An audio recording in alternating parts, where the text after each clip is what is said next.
Bom, gente, uma boa tarde a todos.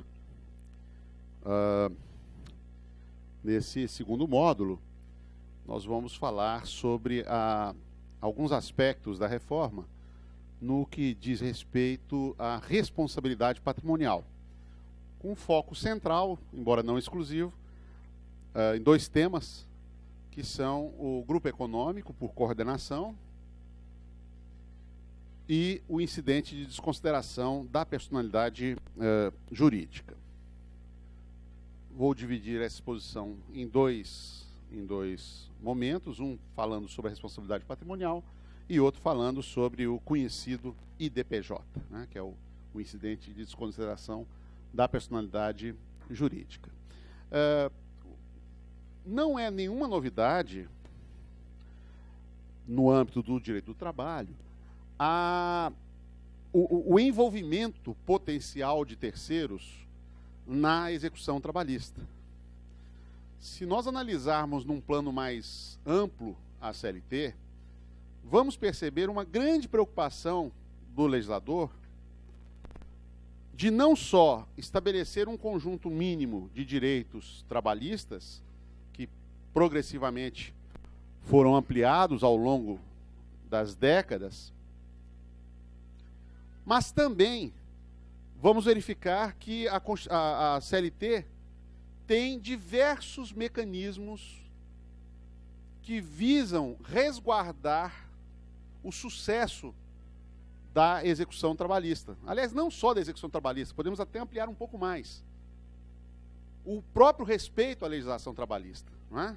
A ideia de um processo especialmente voltado para esse tipo de causa, a ideia de um aparelho judiciário especialmente voltado para isso, a existência de um ramo do Ministério Público devotado a essas questões, a existência até o início desse ano, ou até o final do ano passado, de um órgão do Ministério da União, né, da República, ligado à Presidência da República, dedicado, que ainda que tenha desaparecido, mas eu continuo tendo um braço administrativo dedicado a isso, que atualmente é a Secretaria de Trabalho e Previdência. Temos os sindicatos como instrumentos institucionalizados, também visando a defesa dos créditos ou dos direitos trabalhistas. E no âmbito da execução, nós temos diversos mecanismos dentro da CLT que procuram alargar as possibilidades de não frustração do credor trabalhista.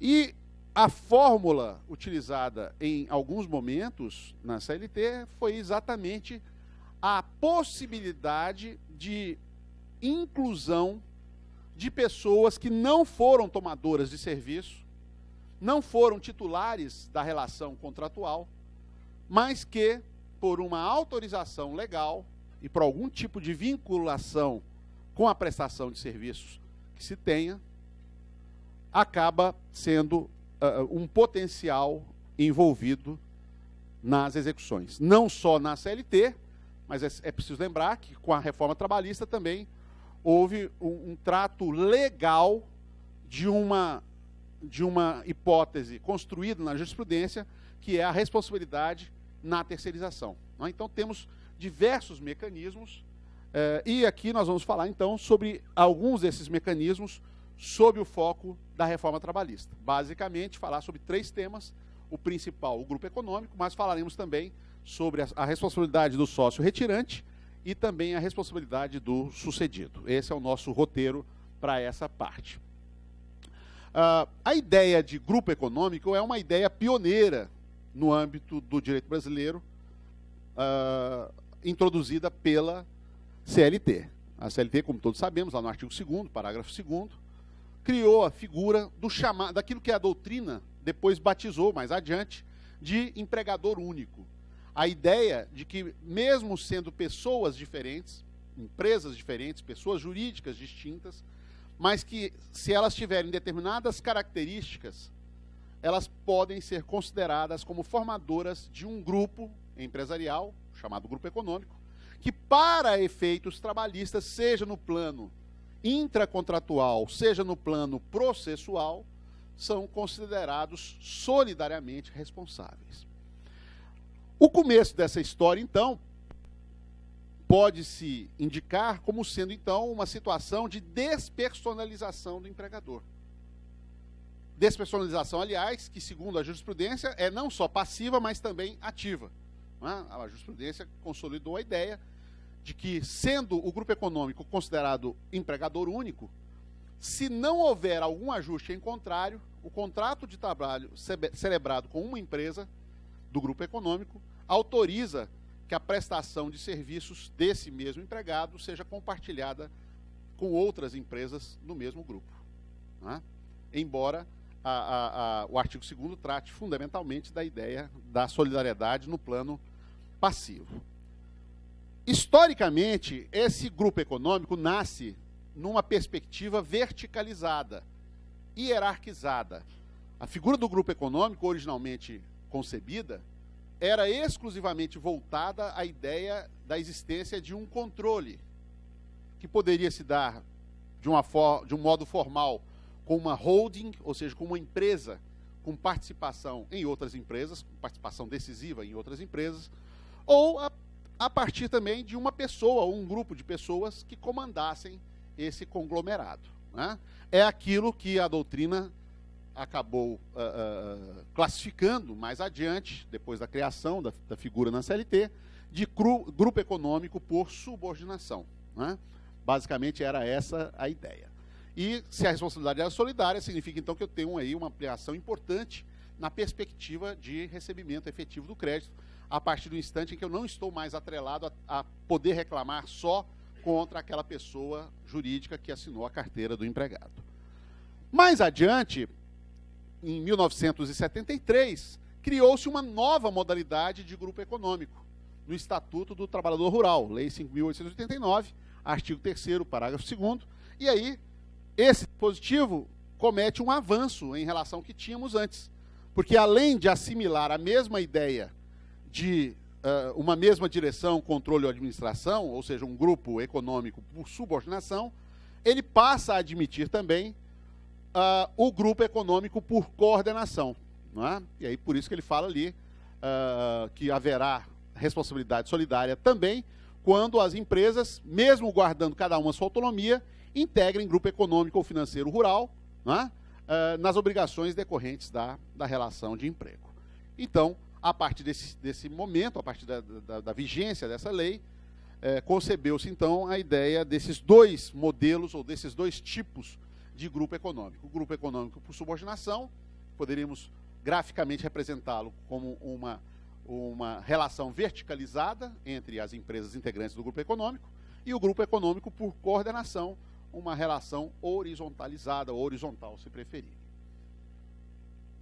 Mais adiante, a jurisprudência cunhou a ideia, e aqui eu trago um julgamento recente, anterior à reforma trabalhista, do TST, percebendo que a ideia de mesma direção estaria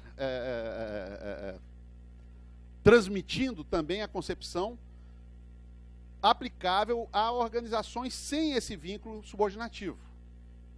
Ou seja, que bastaria haver uma organização interempresarial, que várias empresas se juntassem e atuassem em conjunto, independentemente da detecção dessa relação verticalizada, para se falar em grupo econômico. Né? Por isso que eu estou chamando aí de uma urbanização do grupo por coordenação. É porque ele nasce literalmente na lei, no âmbito do Estatuto do Trabalhador Rural, e se expande depois para dentro da CLT, e esse julgado é apenas ilustrativo disso que eu estou falando. A unidade de interesses econômicos e a coordenação interempresarial são suficientes à caracterização do grupo econômico, o que envolve, então, a responsabilidade solidária deles. E o que fez, então, a reforma? A reforma explicita isso de modo mais claro, praticamente reproduzindo no texto do artigo 2º, parágrafo 2º, mais o parágrafo 3º acrescentado, aquilo que o Estatuto do Trabalhador Rural estabelecia. Só que, para não ficar apenas numa perspectiva muito aberta quanto à interpretação do que seja esse grupo econômico, o legislador reformista agrega alguns dados de delimitação que, na verdade, bem vistas as coisas, são dados que já vinham sendo aventados pela própria jurisprudência. Porque o grande problema na figura do grupo econômico é que, como não se exige uma figura formal de grupo econômico, uma holding ou uma outra empresa com participação societária dominante ou decisiva em todas as outras empresas, nós admitimos qualquer tipo de configuração, inclusive configuração informal, para caracterização do grupo econômico, começaram a surgir dúvidas. Por exemplo, se uma mesma pessoa atuasse ou participasse do capital social de várias empresas, se isso já seria suficiente para caracterização do grupo econômico. E isso tem reflexos importantes. Nós sabemos, por exemplo, que existe uma figura, hoje muito comum na prática mercantil, que é a figura do sócio investidor. É aquela pessoa que não se engaja, ele não participa da affectio societatis, ele não participa do dia a dia da empresa, mas ele entra com um pedaço do capital, né, ele injeta dinheiro no empreendimento com a finalidade de obter um retorno financeiro, mas sem ter nas suas mãos o controle ou o comando. E isso começou a preocupar, porque nós poderíamos ter aí uma inibição, não é? De um movimento expansionista de determinados ramos da atividade empresarial brasileira, por conta exatamente de riscos judiciais de condenação. E essa preocupação, que já vinha sendo sinalizada pelo TST, acabou sendo incorporada como ressalvas, vamos dizer, ou como critérios delimitativos do que seja o grupo econômico por coordenação. E a primeira coisa que se estampa no artigo 2º é exatamente isso, que a mera constatação de coincidência de sócios em diversas empresas é um elemento que pode ser considerado, mas não é um elemento decisivo. A mera existência de sócios comuns não é suficiente para animar uma conclusão de que há ali um grupo econômico. Primeiro ponto. O que é fundamental, e há alguns estudos bem interessantes nessa área da professora Ana de Oliveira Frazão, que é uma professora da UNB de Direito Empresarial e que tem se dedicado a analisar esse fenômeno do grupo econômico, entre outras coisas, dentro do direito do trabalho. E por conta da reforma ela tem participado inclusive de algumas coletâneas, essas várias que foram publicadas ultimamente, falando sobre a reforma, procurando dar a visão dela, de professora e pesquisadora na área de direito empresarial, para dentro dessa questão do grupo econômico. E o que ela identifica e propõe, e é algo que já começa a repercutir também na jurisprudência do TST, é que o que é fundamental não é verificar se a relação é vertical ou horizontal, mas verificar se é possível captar, se é possível perceber a existência de uma direção única. Não é? Ainda que não haja uma subordinação das empresas em relação a uma pessoa ou a uma determinada empresa. E isso casa, de certa forma, com uma ideia que está lá no parágrafo 3º do artigo 2º, que sinaliza, e essa é uma dúvida que se coloca, que sinaliza com 3 requisitos. Porque o primeiro requisito é um requisito negativo.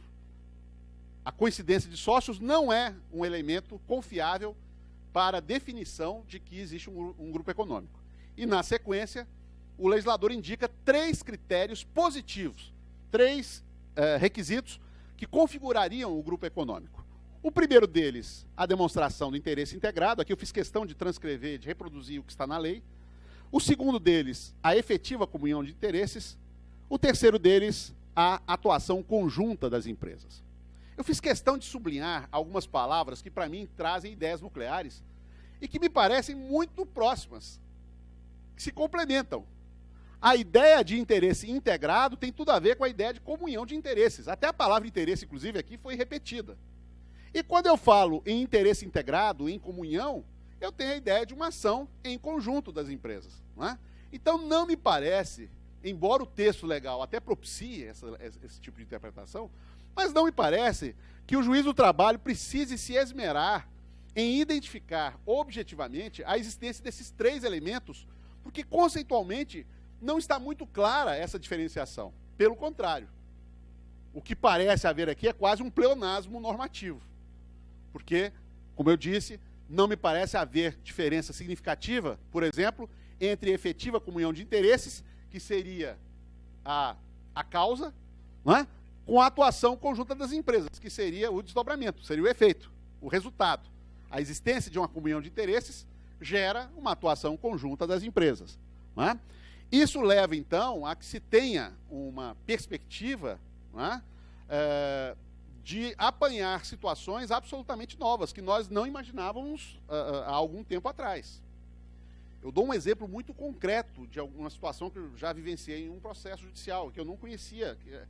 Muitas coisas que são famosas, a gente só conhece muitas vezes quando elas aparecem em um processo, em detalhes. Não é?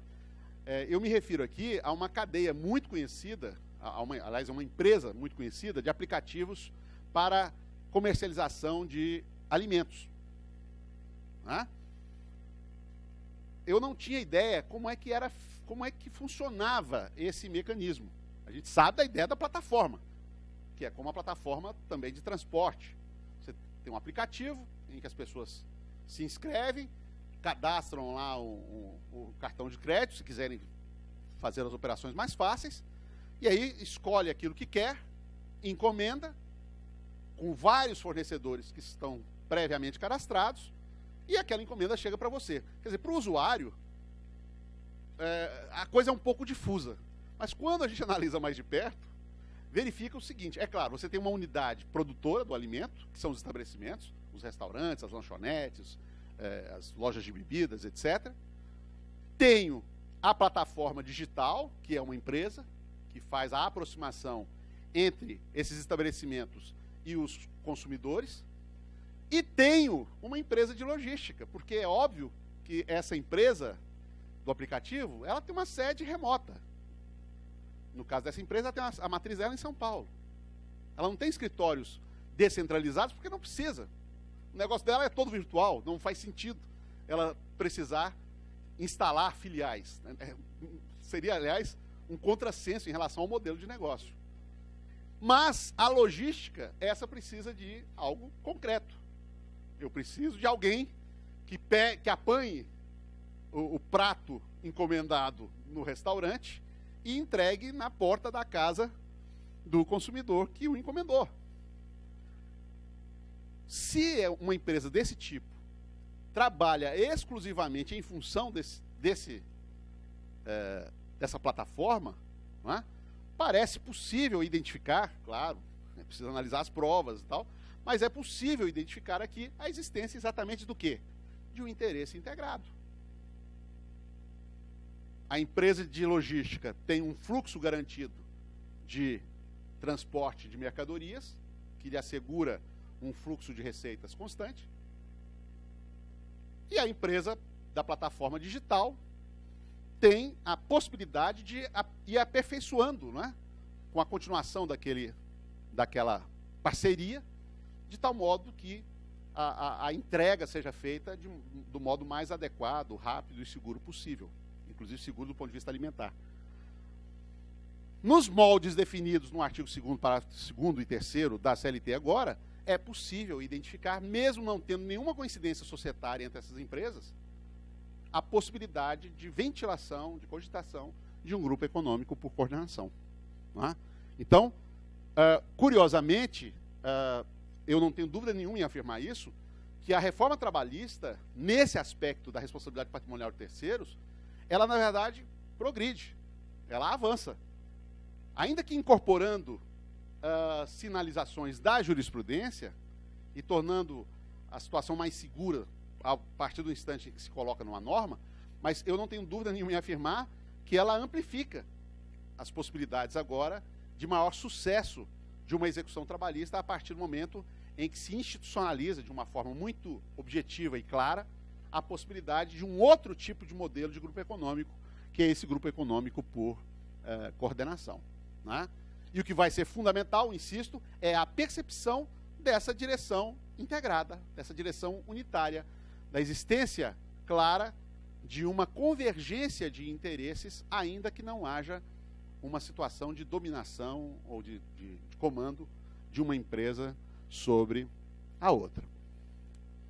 Isso quer dizer, inclusive, que isso pode se dar, insisto, no plano também informal. Não preciso ter nada formalizado, desde que possível essa percepção. Né? O grande problema que podemos ter aqui, a depender de cada caso, evidentemente, é o problema da prova. Porque se o grupo econômico ele não é um grupo econômico formalizado, o juiz dependerá de um acervo de elementos documentais, testemunhais e, eventualmente, até periciais, para levantar se ali eu posso ou não cogitar de um grupo econômico. E com todas as armas instrutórias que nos foram confiadas, não pela reforma, mas pelo CPC, e que foram reproduzidas depois pela reforma. Ou seja, a cada caso concreto, o juiz pode verificar qual é o grau de facilidade de obtenção da prova da existência desse grupo econômico que venha a ser cogitado pelo reclamante. E, eventualmente, a depender do tipo de elemento necessário, ele pode, inclusive, determinar a inversão desse ônus, né, confiando aos reclamados a atribuição de demonstração da inexistência desse interesse integrado que está sendo ventilado. Claro que com todas as salvaguardas que muito bem estabelecem tanto o CPC, lá no artigo 373, quanto a CLT, no novo artigo 818. Em especial, lembrar que essa regra é uma regra de instrução. Né? É muito preocupante perceber que alguns colegas surpreendem a parte com inversão do ônus da prova na hora da sentença. Isso é completamente abominável. Porque se eu tenho um critério estático, a pessoa que maneje bem as regras de distribuição do ônus da prova vai validamente participar do jogo sem fazer esforço probatório quando perceba que aquele ônus no critério estático não é seu. Não é? E, consequentemente, é completamente arbitrário, não é? Surpreender a parte com a inversão no momento do julgamento. Nada impede, é claro, no limite, que o juiz até converta, eventualmente, um julgamento em diligência ou em instrução. Mas se ele entende que é caso de inversão, essa inversão ela não pode ser simplesmente para o julgamento. Essa inversão tem que compreender previamente a oportunidade para que aquela pessoa sobre quem o ônus da prova agora está pesando tenha a chance de se livrar dele, de se desvencilhar dele. Não é? Então, esse é um aspecto importante. Então, essa é basicamente a figura do grupo econômico por coordenação na reforma. Um outro aspecto que temos também no âmbito da reforma trabalhista como novidade é a solução de um velho reclamo doutrinário. A CLT, desde o seu nascedouro, estabeleceu uma responsabilidade patrimonial na sucessão empresarial concentrada na figura do sucessor. A ideia de quem assume o negócio não se livra do passado daquele negócio. Então ele assume o negócio dali para frente, mas fica com a obrigação também em relação ao passado. Então todas as obrigações trabalhistas, sejam de contratos em andamento, sejam de contratos findos, persiste na sucessão empresarial. E quando falo em sucessão empresarial, estou me referindo naturalmente ao ato de transferência do negócio de modo voluntário. A jurisprudência, já há algum tempo, inclusive capitaneada pelo próprio Supremo Tribunal Federal, na análise da lei nova de falências, indica que não há responsabilização sucessória em negócios adquiridos em asta pública. Tá? Embora o ramo vá continuar sendo o mesmo, os equipamentos, muitas vezes o imóvel, o pessoal vão ser os mesmos, mas se diz aí que não há a sucessão, porque a sucessão imaginada na CLT é essa que envolve o chamado trespasse, a transferência do fundo de comércio ou a transferência de cotas ou ações de uma empresa para uma outra empresa ou para outras pessoas. Não é? Então isso sempre foi resolvido, mas havia uma perspectiva não vislumbrada pelo legislador de 43, que é exatamente a situação oposta. A situação em que os atuais detentores do negócio o transferem não como um negócio legítimo, mas simplesmente exatamente para transferirem junto com o negócio esses débitos. Em Brasília nós tivemos um episódio famoso, deu notícia em jornal, de uma empresa que tinha várias execuções na Justiça do Trabalho, e um belo dia os donos da empresa, em reunião, resolvem convidar um lavador de carros que permanecia na frente da empresa, lavando carros de quem ali deixava. Já estava ali há algum tempo. E aí fizeram uma proposta irrecusável para o lavador. Ofereceram para ele o que seria hoje em torno de uns R$500, na moeda de hoje, para ele emprestar a assinatura dele em alguns papéis. E assim se tornou o feliz proprietário da empresa. Com um claro propósito, ingênuo eu até diria, de que com aquilo, aquelas pessoas ou aquela empresa se livraria das dívidas, deixando no colo do lavador aquele passivo. Ou seja, não havia uma solução explícita no âmbito da CLT quanto à responsabilidade do sucedido. Embora alguma doutrina dedicada a esse tema identificasse, e me parece de forma muito correta, que era possível invocar a regra, que é uma das regras de ouro da CLT, do artigo 9º, para dizer que, olha, se ficar caracterizado que houve uma manobra societária com a finalidade de fraudar a aplicação da CLT, que essas pessoas que tenham transferido de forma indevida o seu negócio, ficariam, então, responsáveis. No texto da reforma trabalhista, essa hipótese foi explicitamente indicada e de uma forma bem contundente. O legislador, primeiro, no caput, fala da responsabilidade do sucessor, e no parágrafo único, pela primeira vez, expressamente, fala da responsabilidade do sucedido, dizendo que ela será solidária no caso de fraude. Aqui me parece muito importante frisar que o legislador preferiu uma expressão aberta. Ele poderia ter falado em vício de consentimento, que é uma expressão técnica, mas que talvez não dissesse muita coisa para a maioria das pessoas. Mas usou uma expressão que nós, no direito do trabalho, conhecemos bem. A expressão fraude é uma expressão aberta a indicar qualquer manobra irregular, qualquer ato, qualquer operação, qualquer manipulação que vise prejudicar alguém.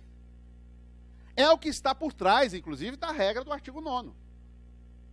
Lá se fala em desvirtuamento, qualquer ato que vise a desvirtuar a aplicação da CLT. Então, me parece aqui que claramente o legislador optou por uma expressão que segue uma tradição dentro do direito do trabalho. Até porque a expressão fraude dentro do direito civil só vai encontrar uma situação que é bem específica, que é a fraude contra credores, que exigiria uma ação própria para desfazimento do negócio e tudo mais.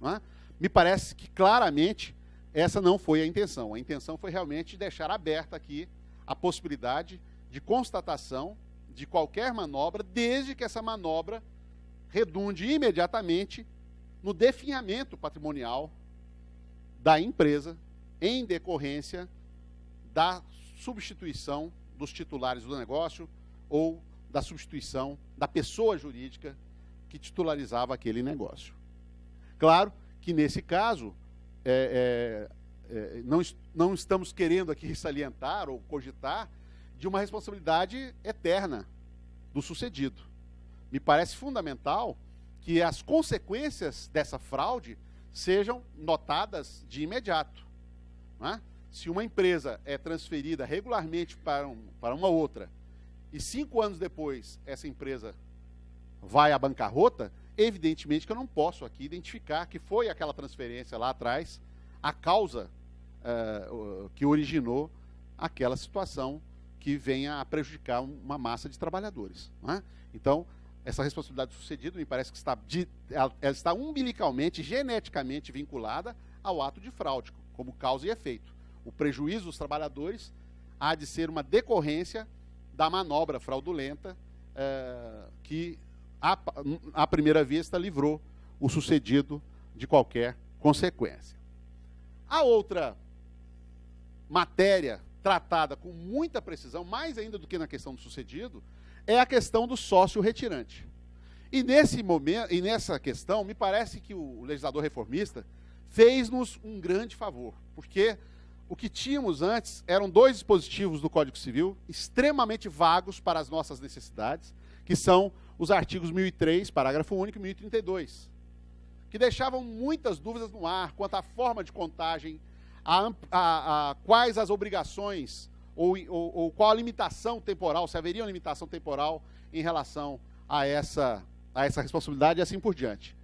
No caso, o legislador acrescentou o artigo 10A na CLT, dispondo o seguinte: primeiro, fixou-se um termo de responsabilização do sócio retirante de 2 anos.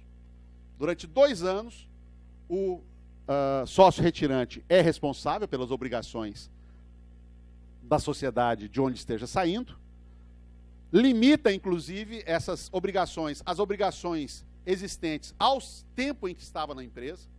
Então, resolve de uma forma muito objetiva qual é a demarcação temporal da responsabilidade do sócio retirante.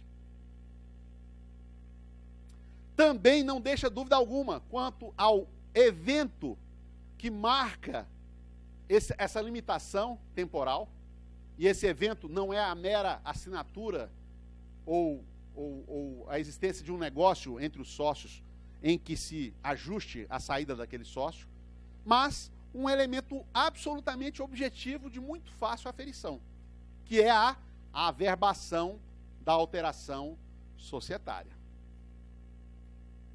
Ou seja, se por alguma razão o sócio retirante e os sócios atuais mantêm um contrato de gaveta por alguma razão e postergam a averbação, essa postergação tem um custo alto para o sócio retirante. Porque enquanto não houver a averbação, o sócio retirante continua acumulando possível passivo trabalhista no futuro, em forma de responsabilidade subsidiária. Eu faço apenas uma ressalva que não está no texto legal, mas é primeiro, me parece uma questão de lógica, e segundo, que é uma questão de aplicação do Código Civil, que trata especialmente dessa matéria. Eu me refiro à questão da saída do sócio pela morte. No caso da saída pela morte, a saída do sócio pela morte, evidentemente que não faz nenhum sentido postergar para a averbação da alteração societária em que haja a retirada daquele sócio falecido, seja com a substituição dele pelos herdeiros, seja com a simples saída, se for o caso, por 2 razões. Primeiro, porque evidentemente que essa demora não muda nada o aspecto de responsabilização, porque com a morte encerram-se todas as obrigações. Eu não tenho vida obrigacional após a morte. Não é? Segundo, que os herdeiros respondem pelas forças de seus quinhões. Então, evidentemente que como a morte é que abre a sucessão, eu não posso extrapolar no tempo a época de limitação temporal, exatamente porque esse evento tem repercussão patrimonial sobre outras pessoas. Então, embora a CLT não diga, me parece que essa regra da averbação só valha para a transferência entre vivos, não valha para a transferência causa-mortes.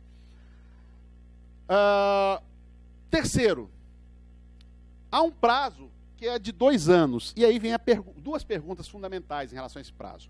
Primeiro, esse prazo é para ajuizamento da ação ou para inclusão do sócio? Né? O texto da lei parece não deixar dúvida de que seja para o ajuizamento da reclamação. Aliás, vamos ver mais adiante, quando falarmos da desconsideração da personalidade jurídica, que isso, inclusive, casa e rima perfeitamente bem com o novo CPC. Já chegarei lá para demonstrar isso. Então, esse prazo é para a reclamação trabalhista, e não o prazo para que ele tenha conhecimento. Até porque seria de um irrealismo total e quase um incentivo para que todos os ex-sócios fossem integrados na relação processual já na fase de conhecimento, mesmo que de forma desnecessária. Segundo, o mesmo problema que identificamos em relação à prescrição intercorrente pode ser identificado aqui, que é o problema da prescrição bienal, quando o direito do trabalho lida com dois tipos de prescrição: a prescrição bienal pós-contratual e a prescrição quinquenal intracontratual.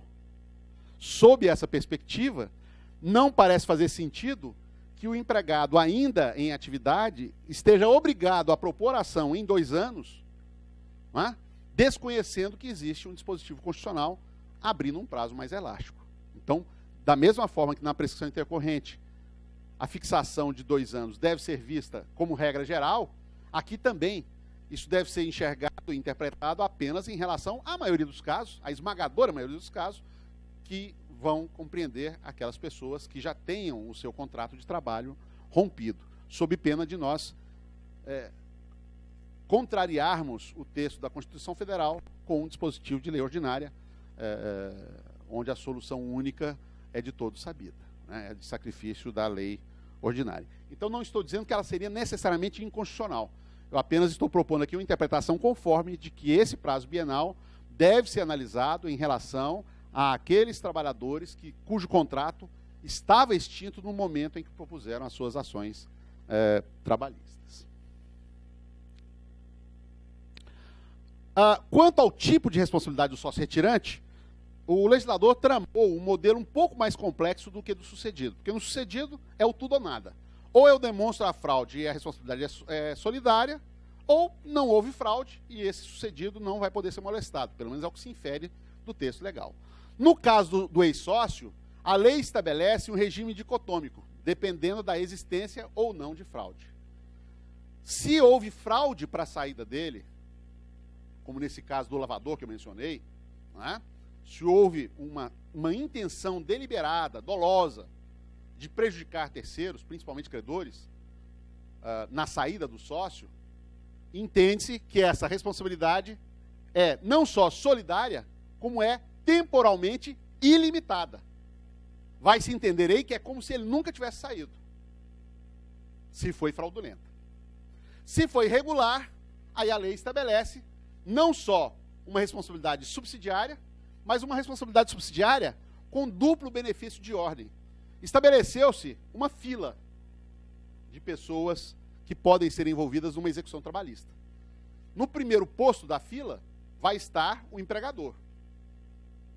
Chamemos de devedor principal. Se o devedor principal não tiver patrimônio suficiente, e for caso de desconsideração, então eu me volto contra os sócios atuais desse devedor principal, dessa pessoa jurídica. E somente se não for exitosa a tentativa contra os sócios atuais, é que se pode, então, perseguir o patrimônio do sócio retirante. Ou seja, criou-se uma espécie de responsabilidade residual. Ele só entra na história do processo em último caso, se realmente o devedor principal e os sócios atuais não tiverem como honrar aquelas obrigações reconhecidas em juízo. Além disso, é muito importante frisar o seguinte: se havia alguma dúvida, e eu vou voltar a isso mais tarde, na aplicabilidade ou não da teoria menor em matéria de desconsideração, a reforma trabalhista, intencional ou acidentalmente, pouco importa, mas ela espancou. Ela eliminou essa dúvida. Por quê? Porque ao estabelecer a responsabilidade do ex-sócio, a CLT não condiciona a absolutamente nada. Pelo contrário, como vocês podem acabar de ver, a existência de fraude apenas torna pior, torna mais larga, torna mais intensa a responsabilidade do sócio retirante. Mas a mera saída dele, mesmo que de ótima fé, mesmo sem qualquer tipo de propósito maldoso, é o evento suficiente para a cogitação do seu envolvimento, da sua inclusão na relação processual executiva. Resumindo, o artigo 10A estabelece claramente uma hipótese de responsabilidade subsidiária objetiva. Objetiva, independentemente de qualquer coisa. É diferente da responsabilidade solidária, porque essa será subjetiva. Eu terei que demonstrar um propósito, eu terei que demonstrar que houve um mau intento para alcançar a responsabilidade solidária, que seria direta. Mas na subsidiária, não. A única coisa que tem que ser aguardado é o esgotamento das possibilidades de alcance patrimonial do devedor principal e dos sócios presentes, dos sócios atuais, para que se possa, então, cogitar do envolvimento dos sócios retirantes. Em relação ao direito intertemporal, essas normas são normas claramente, normas híbridas. Elas indicam uma responsabilidade patrimonial, tendo aí um cariz de norma de direito material, mas, ao mesmo tempo, são normas que repercutem de forma intensa no plano processual. Então, me parece que, do ponto de vista das execuções em curso, é possível invocar a aplicação do artigo 14 do CPC e, com isso, ser possível, seja na questão do grupo econômico por coordenação, seja na questão da responsabilização patrimonial do sucedido, seja na questão do sócio retirante, envolvê-los a partir de atos praticados na vigência da reforma trabalhista, seja em processos novos, seja em processos em curso. Com base nessa regra geral, que é a regra do artigo 14 do CPC, que, na verdade, invoca a tradicional teoria do isolamento dos atos processuais. Bom, num segundo momento, conforme eu havia anunciado, vamos tratar de um tema que é um tema muito corriqueiro na nossa realidade, mas onde até o advento do novo CPC, nós vivíamos um conturbado clima de criatividade procedimental. Porque nós tínhamos uma situação muito estranha. Havia a consolidação teórica e jurisprudencial, e normativa também, por que não dizer, da possibilidade de desconsideração da personalidade jurídica, mas até o advento do Código de Processo Civil de 2015, nós não tínhamos nenhuma ideia do rito a ser observado para essa desconsideração ser efetuada. E aí, nós, mais uma vez, tivemos que conviver com aquela situação que incomoda muita gente, que é a criação de mecanismos e sistemas em cada unidade judiciária. Como dizia uma vez o professor Tostes Malta, jocosamente, toda vez que ele ia ao balcão de uma vara pela primeira vez, ele perguntava ao diretor ou ao servidor que estava por ali qual era o código de processo daquele juiz do trabalho. É uma pergunta jocosa, mas absolutamente sincera. Porque, como nós temos diversos momentos do processo sem regramento, cabia ao juiz criar o seu. E como podemos testemunhar, nessa questão da desconsideração, tínhamos os mais variados modelos. Juízes que não faziam nada sem provocação da parte. Juízes que faziam tudo, mesmo sem provocação da parte. Terceiros que eram surpreendidos com a notícia de que foram incluídos no processo quando consultavam sua conta bancária, sem qualquer tipo de decisão minimamente fundamentada e sem citação. Ele já era intimado da penhora já para embargar a execução. Né? E outros que faziam um procedimento um pouco mais calmo, né? Que muitas vezes também acabava em frustração, considerando que, uma vez avisado o terceiro da possibilidade que ele vá ser incluído, ele muitas vezes tratava de se esquivar, né, em termos patrimoniais, para não ser alcançado mais adiante. O certo, então, que em 2015 nós tivemos um avanço em relação a isso, e essa história que eu vou procurar contar aqui. Bom, não dá para falar do incidente, que é uma parte processual, sem falar alguma coisa, né, da desconsideração em si, porque a desconsideração é o objeto desse incidente. Então, me parece importante que a gente trate um pouquinho disso. A ideia de desconsideração trata, ou parte, de uma constatação muito antiga, no sentido de que a separação patrimonial entre pessoa natural do sócio e pessoa jurídica é algo absolutamente necessário para o andamento dos negócios. Só que muitas vezes essa necessidade técnica de distinção patrimonial às vezes acaba servindo a propósitos menos nobres, que não tem a ver com o desenvolvimento da empresa, com o incremento dos seus negócios e com uma maior tranquilidade dos sócios, principalmente que investam nessa empresa. Muitas vezes a empresa é utilizada como escudo para proteção patrimonial, não é? E às vezes isso acaba redundando em danos deletérios para os credores. E é por isso que nos Estados Unidos, ainda no século XIX, em 1890, surgiram as primeiras decisões judiciais admitindo, usando a expressão em português, né, o levantamento do véu da pessoa jurídica, atingindo assim os sócios em determinadas circunstâncias. Isso quer dizer que nós não podemos misturar a ideia de desconsideração com a ideia de despersonalização. Na desconsideração não há destruição da pessoa jurídica. É diferente da ideia, por exemplo, de grupo único, de grupo econômico, como empregador único, porque ali o que eu tenho é uma despersonalização. Ou seja, aquelas 10 empresas são consideradas como se fossem uma só. Ali eu não tenho desconsideração. Eu tenho uma despersonalização do ponto de vista ficto e jurídico, não é? Porque elas são tratadas como se fossem um ente só. Na desconsideração propriamente dita, o que eu tenho é o afastamento pontual para o caso da existência daquela personalidade jurídica e a possibilidade de envolvimento de outras pessoas que não o titular da obrigação. É basicamente isso que temos. E aí, com o tempo, desenvolveram-se 2 modelos, ou 2 tipos de desconsideração. Uma que poderíamos batizar de clássica, que é aquela em que eu parto da pessoa jurídica para alcançar pessoas naturais, ou outras empresas que sejam sócias dessa pessoa jurídica.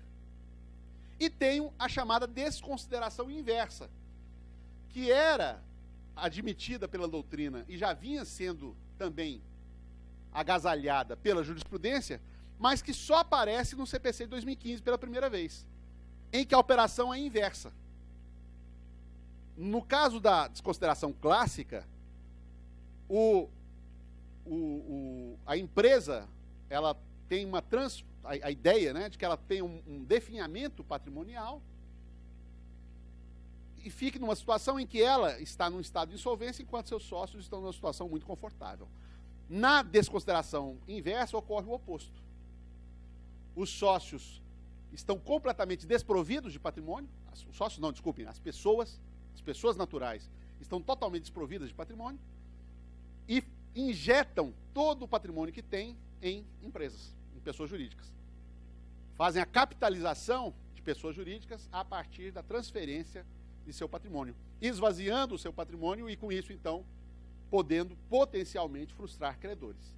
Então, ela chama inversa exatamente por isso, porque eu saio da pessoa natural e chego à pessoa jurídica. E, em relação aos fundamentos, nós temos 2 teorias. Isso, no Brasil, foi analisado de forma mais percussiente pela primeira vez pelo professor Fábio Ulloa Coelho, que é um conhecido professor de direito empresarial, que cunhou essa expressão. Porque, na verdade, vamos numa rápida viagem por normas legais brasileiras que tratam desse tema, é possível identificar as 2 teorias, embora elas não sejam assim rotuladas na legislação. E aí cunhou-se, no Brasil, essa expressão de teoria menor ou maior, ou, como alguns preferem, teoria objetiva. Aliás, ali faltou até, no roteiro, há um pequeno erro de material de digitação. A teoria maior seria a teoria subjetiva, né? A teoria menor, a teoria objetiva, a teoria maior ou objetiva. O que significa isso? Muito simples.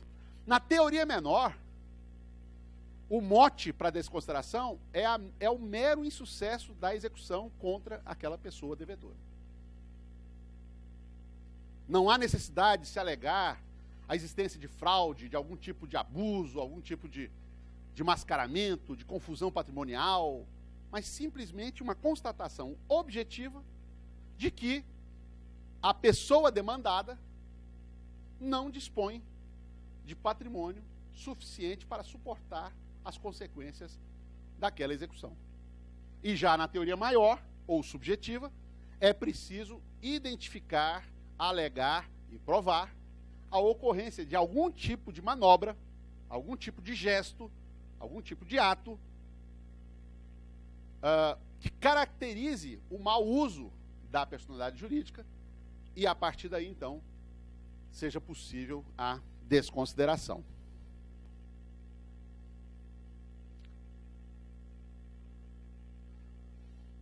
Poderíamos, num esforço de estabelecer uma tipologia, eu tenho que advertir que aqui eu procurei trazer os casos mais frequentes que podemos encontrar na prática. Na verdade, há alguns outros que eu poderia mencionar, mas poderíamos fazer um inventário das hipóteses de incidência da teoria menor e das hipóteses de incidência da teoria maior. Por enquanto, eu não estou falando de direito do trabalho, como já devem ter percebido. Estou, por enquanto, só falando sobre a teoria em geral, que é aplicada também no direito do consumidor, é aplicada no direito civil, é aplicada no direito ambiental, é aplicada no direito de defesa da concorrência. Quer dizer, não é algo que nos pertença com exclusividade. Por isso que eu estou fazendo essa abordagem mais genérica por enquanto. A mais importante das hipóteses de incidência, porque é a mais aberta, é a mais simples de ser atendida, é aquela trazida pelo parágrafo 5º do artigo 28 do Código de Defesa do Consumidor. Ou seja, qualquer situação que obste a satisfação do crédito do titular da ação propicia a possibilidade de desconsideração. É, sem dúvida nenhuma, a mais aberta. Eu coloquei ali a indigência patrimonial, essa expressão vocês não vão usar, não vão achar na lei. Porque a lei foi mais além, ela fala simplesmente qualquer obstáculo, qualquer situação em que a pessoa jurídica seja obstáculo para a solução da dívida. Não é? Outra hipótese colocada no caput, de forma muito ampla, a infração da lei. Ou seja, se a obrigação reconhecida em juízo é uma decorrência de infração da lei, haveria a possibilidade de desconsideração. Então vejo que aqui a desconsideração, muitas vezes, é uma consequência natural e indissociável da própria condenação. Quando se fundar a condenação em direito assegurado em lei. Terceiro, na falência em relação aos sócios que tenham a sua responsabilidade limitada, também no artigo 28, caput do CDC, e também com previsão na lei de recuperação e falência. Terceiro, no estado de insolvência, também previsto no artigo 28 caput, então vejo que aqui é um juízo de mera constatação, houve insolvência, então há a possibilidade de desconsideração. E também no consórcio de empresas, e aqui é natural, porque o consórcio de empresas não é nada mais, nada menos do que uma união de outras pessoas jurídicas. Então é natural que esse consórcio não pode se esconder, ou melhor, as empresas que compõem esse consórcio não podem se esconder atrás do consórcio para evitar qualquer responsabilização patrimonial. Então vejo que em todos esses casos, eu preciso de um juízo de mera constatação. Encontrada a situação descrita na lei, eu posso cogitar da desconsideração. E na teoria maior, eu tenho primeiro aquelas hipóteses clássicas do artigo 50 do Código Civil. O abuso da personalidade jurídica por desvio de finalidade, o abuso da personalidade jurídica por confusão patrimonial, é aquela situação em que o empresário paga contas da empresa com seu dinheiro e paga contas pessoais com o dinheiro da empresa, e no final você não consegue mais distinguir o que é de quem. Né? É a situação de confusão patrimonial. A interposição de sócios aparentes, né? Como todos sabemos, o Brasil é um país cítrico, né? Um país cheio de laranjas, não é isso? Então, Evidentemente que essa situação precisa ser revelada e provada, não basta eu acusar, falar, fulano é que cuida dessa empresa. É preciso que isso seja efetivamente demonstrado. O abuso de direito, mencionado no artigo 28, o excesso de poder, aí essa responsabilização envolve, em especial, os gerentes e administradores, a violação do contrato social, se houver esse tipo de identificação, e o encerramento ou inatividade da empresa por má gestão. Vejo que é diferente da insolvência, porque a insolvência pode não se dar por má gestão, pode se dar simplesmente por um azar de mercado, uma situação que foge completamente do alcance dos empresários, né? Então, por isso que essa hipótese, que embora se pareça com aquela outra, aqui me parece enquadrar-se na chamada teoria maior. E qual seria a teoria aplicável à justiça do trabalho, né?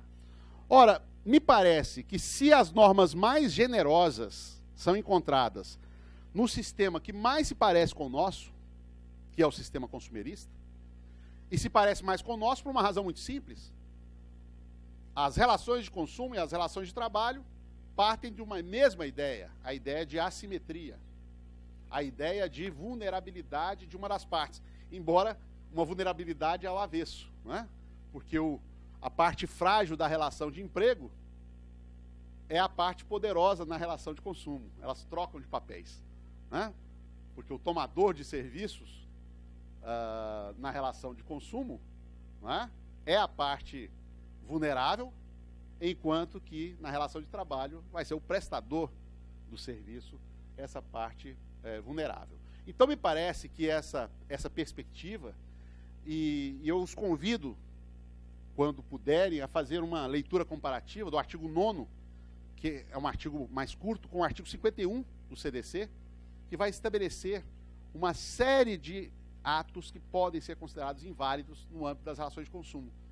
E que tem uma proximidade, eu diria, em termos principiológicos, muito grande em relação ao artigo 9º. Exatamente porque ambos têm a mesma preocupação.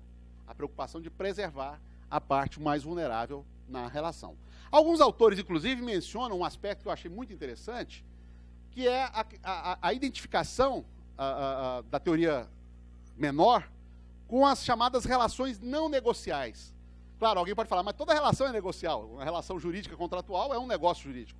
Mas a expressão negocial aqui está em outro sentido.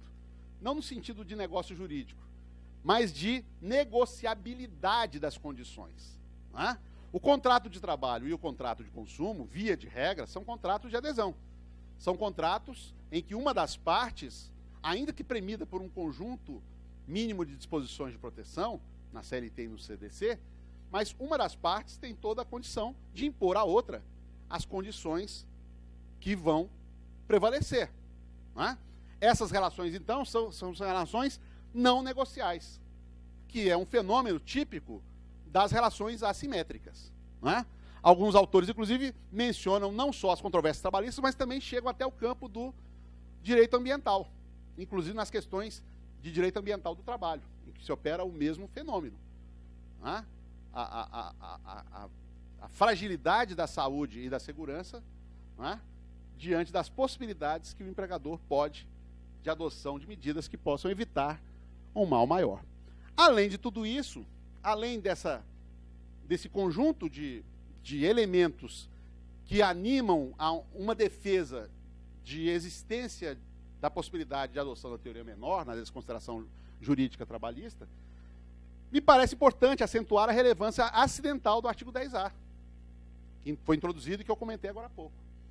É que se a responsabilidade do sócio retirante é objetiva, significa, então, que a teoria menor não é algo desconhecido. Pelo contrário, é algo que se afina, se harmoniza perfeitamente com o perfil das demandas e das relações assimétricas com que lidamos nos processos judiciais trabalhistas. E, por isso, a teoria maior seria reservada para aquelas situações que fogem da mera constatação de indigência patrimonial. Por exemplo, a história do laranja. A história querer dizer, por exemplo, que um procurador com plenos poderes seria, na verdade, o real titular do negócio. E ele tem que ser envolvido. Para essa situação, ela não se encaixa na teoria menor. Porque eu estou indicando aqui a existência de uma fraude, a existência de uma interposição formal simplesmente para mascaramento da situação real. Aqui a teoria maior caberia com toda a força. Né? Enquanto que, para a maioria dos casos, a teoria menor seria perfeitamente suficiente. Se estivermos de acordo com essa premissa de que a teoria menor é a teoria de mais largo uso, fica difícil entender por que aplicar o IDPJ nas relações processuais trabalhistas. Hã? Por quê? Ora, se a constatação pela teoria menor da responsabilidade do terceiro se dá num plano absolutamente objetivo, de fácil percepção, e se no caso dos sócios existe inclusive o benefício de ordem de última hora, que é aquele benefício de, mesmo citado, ele ter o direito de, antes de ter seus bens envolvidos, fazer uma delação premiada e dizer, olha, antes de me procurarem, tem um bem da empresa que vocês não sabem, está aqui, ó. Eu, quando era sócio, eu sei que nós compramos um terreno aqui em Porto Alegre, no setor, no bairro tal, e os sócios deliberaram não levar registro, exatamente para preservar esse patrimônio de qualquer problema mais adiante.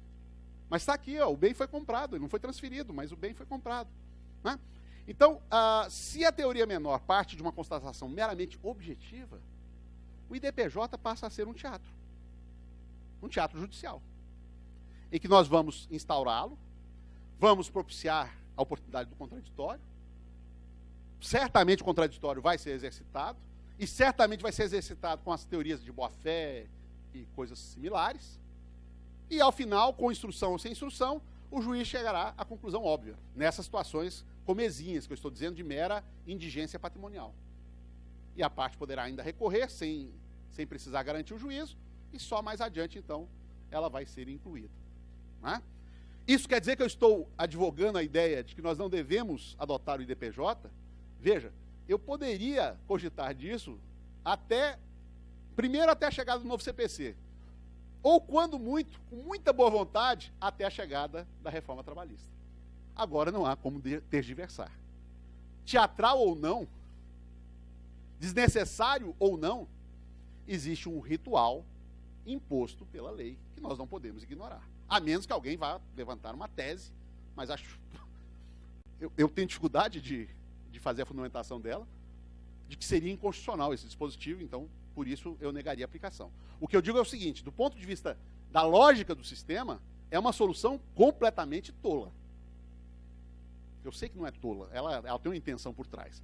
Mas do ponto de vista objetivo, pensando no processo como um sistema minimamente racional, ligado à ideia de economia processual, a ideia de que eu devo, de princípio da eficiência, que é um princípio que não é só da administração pública, mas também do Poder Judiciário, que faz parte dessa administração, a ideia é absolutamente desnecessária.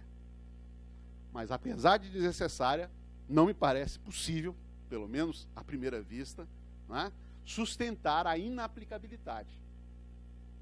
Né, mesmo que vá redundar numa demora artificial do processo. É verdade, eu já vou te abrir, não esqueci não. Pois não. É verdade que o modelo nosso de incidente de desconsideração, ele é um modelo singular em relação ao do processo civil. Porque aqui, o legislador reformista, que muitas vezes andou brigando com a jurisprudência do TST e com outras medidas, com súmulas do TST e tudo mais, aqui aconteceu ao contrário. Aqui, ele simplesmente incorporou dentro da CLT as indicações que o TST, na instrução normativa número 39, que foi aquela instrução de sinalização de adaptação do processo de trabalho ao novo CPC, indicou.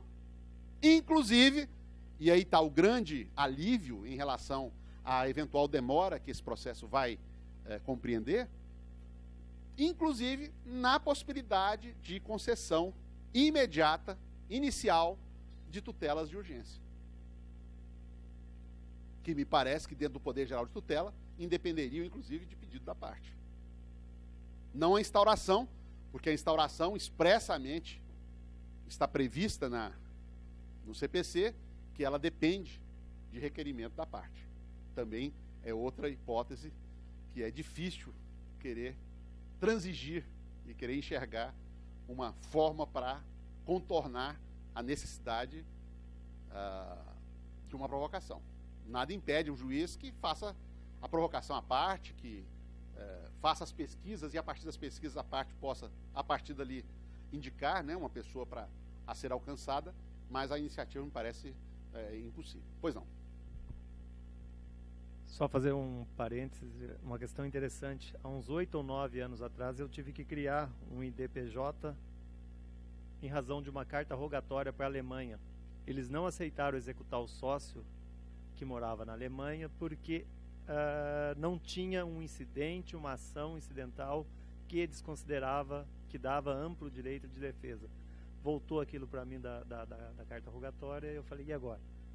Fiz um incidente, e isso lá em 2010, 2011, para poder eles aceitarem a carta rogatória. Lá já tinha alguma coisa parecida, eu tive que criar. E criou um negócio parecido com esse que inventaram depois aí. É compreensível. Se isso acontecesse ao avesso, chegasse ao STJ uma carta rogatória nessas mesmas condições, tecnicamente o STJ teria que fazer o mesmo. Porque entre os requisitos mínimos a serem observados num juízo de delibação para autorização do cumprimento da carta rogatória, está a verificação de que houve citação válida do atingido pela medida judicial. Então, mesmo se fosse o avesso, não chegaria para nós, porque nós não cumprimos carta rogatória. Como vocês sabem, essa competência é uma competência exclusiva dos juízes federais por força da Constituição. Mas, provavelmente, o STJ faria exatamente o mesmo que fizeram contigo. Né? E nesse aspecto foi bom. Né? Foi boa a criação desse ritual, porque ainda você pelo menos estabelece essa segurança, essa garantia fundamental de exercício do contraditório, ainda que um contraditório de pouca utilidade prática, em linhas gerais, pelo menos. Bom, feito isso, entramos então no nosso tema, já preparando para encerrar, que é a questão da desconsideração, do incidente de desconsideração. Como eu disse, até o CPC de 2015 não tínhamos regra nenhuma, é o que o colega falou, cada um fazia de um jeito, né? Não havia, geralmente era por despachos que se fazia a inclusão, simplesmente considerando que não foram encontrados bens em nome do devedor principal, né? E assim, nem se falava em desconsideração, incluo fulano, beltrano, ciclano, já dava o CPF, e muitos juízes já partiam sem qualquer pudor de fundamentação, já partia para Bacenjude, Renajude e tudo mais. Era esse o nosso modelo. Era um modelo completamente informal e errático. Dependia de cada juiz, do entendimento de cada um, para fazer ou não fazer o incidente de desconsideração. O CPC, como eu já disse, trouxe o incidente para dentro da legislação processual como uma intervenção de terceiros, uma intervenção provocada, não intervenção espontânea, e o TST, por sua vez, sinalizou no sentido de cabimento. Até esse momento, houve um grande debate em que muitos juristas na área trabalhista repugnavam a possibilidade de uso do incidente, dizendo exatamente, confiantes na sua incompatibilidade principiológica, por conta exatamente da adoção, na maioria dos casos, da teoria menor, que não faria sentido o uso do IDPJ quando a desconsideração se desse pela perspectiva da teoria menor. Era uma possibilidade aberta pela simples razão de que, como era uma norma do CPC, nós tínhamos lá a regra de filtragem do artigo 769 e do 889 da CLT, que autorizavam o juiz a rejeitar a aplicação de um dispositivo processual comum sob o fundamento de incompatibilidade. Até que, na reforma trabalhista, desapareceu, na minha visão, qualquer possibilidade de tergiversar ou de evitar a instauração do incidente. Isso porque o legislador, de uma forma muito sintética, lá no artigo 855-A, ao invés de criar um sistema próprio, inteiro, ou reproduzir na íntegra os dispositivos, como fez, por exemplo, lá no 818 em relação ao 373, ele preferiu simplesmente fazer uma remissão pura ao CPC. E ao fazer uma remissão pura, não me parece possível fazer esse trabalho hermenêutico de filtragem. porque a filtragem eu faço nos casos de aplicação subsidiária. Essa aplicação não é subsidiária, ela é uma aplicação remissiva, como se dá, por exemplo, na relação de bens penhoráveis, ou nas hipóteses de rescindibilidade da coisa julgada, em que a CLT faz referência expressa às disposições do CPC aplicáveis. Então, aqui não cabe esse trabalho de saber se isso é compatível ou não, né? Exatamente porque o legislador mandou aplicar simplesmente aquilo que havia, criando aquilo que eu chamo de regulação remissiva, né? E, como eu estou dizendo, me parece que o caso seja de aplicação direta. E, ao mesmo tempo que fez uma regulação remissiva, ele acrescentou um ajuste, uma adaptação do nosso modelo de IDPJ que o distingue do IDPJ do processo civil. Na possibilidade de interposição de recursos sem garantia do juízo, que é algo que o artigo 897 não permitia antes, não havia possibilidade de você interpor agravo de petição sem o juízo garantido. E, nesse caso, como é duvidosa, em tese, a integração do terceiro na relação processual, ele pode, então, recorrer sem garantir. Mas, ao mesmo tempo que ele deu essa franquia, que a lei foi generosa, permitindo que ele recorresse sem garantir o juízo, ao mesmo tempo, permite que o juiz conceda tutela de urgência, promovendo desde o início da instauração, antes do exercício do contraditório, a apreensão de bens em volume suficiente para a garantia da execução. Ou seja, a liberalidade, ou a liberação, ou a isenção do depósito recursal para o agravo de petição, ela é uma fantasia. Ela é um tanto quanto ilusória. Porque, na verdade, se houve espaço para a concessão da tutela de urgência, o fato dele não precisar garantir o juízo é apenas um detalhe, porque o juízo já estará, em muitos casos, garantido. E a outra coisa é que se fala também na possibilidade de recurso de agravo interno nas decisões de competência dos relatores em relação a incidentes de desconsideração instaurados no âmbito dos tribunais regionais ou até do TST. Então, isso significa, passando uma visão bem panorâmica, bem rápida, significa, então, que a desconsideração inversa hoje está sacramentada definitivamente, que ela é possível, porque ela está prevista no CPC. O CPC manda que se anote no distribuidor, e aqui nós temos um problema, um impasse entre aquilo que está na lei e aquilo que está recomendado, de novo o problema aí da corregedoria, porque por conta de uma acomodação do e-gestão e tudo mais, houve uma recomendação de que esse incidente não seja mais autuado como incidente, embora tenha que ser criada uma funcionalidade para a identificação da existência dele. Né? A lei é expressa em dizer que ele tem que ser anotado no distribuidor. Né? E há também que se lembrar que há uma espécie de desconsideração da desconsideração quando se trata de fase de conhecimento. Ou seja, o que eu quis dizer com isso? Não é que eu não vá ter desconsideração. O que eu quis dizer aqui com essa brincadeira, com esse jogo de palavras, é que quando a desconsideração for requerida na fase de conhecimento, já na petição inicial, não há, obviamente, necessidade de instauração do incidente autônomo, ou de um incidente que não seja autônomo. Porque essas pessoas, esses terceiros, serão chamados junto com o reclamado principal, junto com o empregador, e poderão apresentar a sua defesa. E isso tende a acontecer com alguma frequência, exatamente porque se poupará o tempo da desconsideração na fase de execução. Né? É verdade que caberá ao advogado fazer uma avaliação criteriosa, porque, às vezes, o tempo que ele vai poupar na execução, ele vai perder, às vezes, com folga, nos incidentes de não notificação dos litisconsortes que ele quer atingir já na fase de conhecimento. Não é? Essa é uma outra possibilidade. O rito exige, como eu disse, um requerimento específico. O processo, a lei diz que ele vai ficar suspenso. Aqui, me parece que é preciso separar duas situações. Né? Vai ficar suspenso se a continuação da execução depender da desconsideração. Porque eu posso ter uma situação em que eu já tenho algum outro bem que possa ser, por exemplo, eventualmente levado à asta, por exemplo, um bem suscetível de deterioração, que vai haver um prejuízo para a execução se não for vendido logo, Não é? Então, em tese, eu posso ter uma situação excepcional em que essa suspensão não ocorra, mas a regra geral é a suspensão. A lei não deixa dúvida de que o terceiro terá que ser citado, seja ele sócio, seja ele pessoa jurídica, e terá 15 dias para a resposta. Como a lei, insisto, como o artigo 855A faz referência expressa aos dispositivos do CPC, não dá aqui para brincar de legislador, me parece, e querer fazer um prazo à Justiça do Trabalho, um prazo à moda trabalhista. O nosso prazo não pode ser 15 dias, vai ser 5 dias. Me parece forçar forçar muito a barra, porque o texto é claro. Não é? Como diria Arnaldo César Coelho, a regra é clara. E é claro que, me parece que, pelo menos em relação a questões fáticas, sobretudo pensando na teoria maior, é possível imaginar